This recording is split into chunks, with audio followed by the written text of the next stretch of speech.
Sehemu ya Injili takatifu kama alivyoiandika Luka Mtakatifu sura ya 3 tukianzia na aya ya kwanza.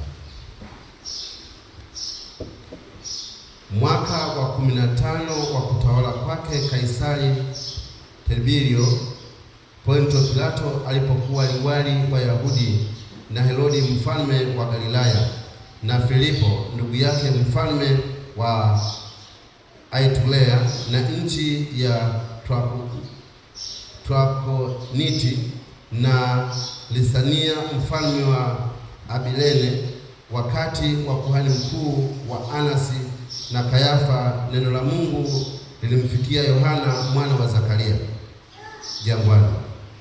Akafika nchi yote iliyokuwa karibu na Yordani, akihubiri ubatizo wa toba liletalo ondoleo la dhambi, kama ilivyoandikwa katika chuo cha maneno ya nabii Isaya, sauti ya mtu aliye nyikani, itengenezeni njia ya Bwana, yenyosheni mapito yake.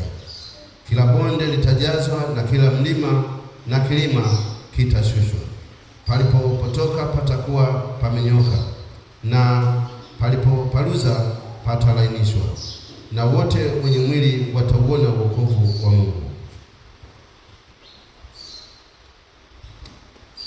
Ndiyo Injili ya Bwana. Asifiwe Kristo.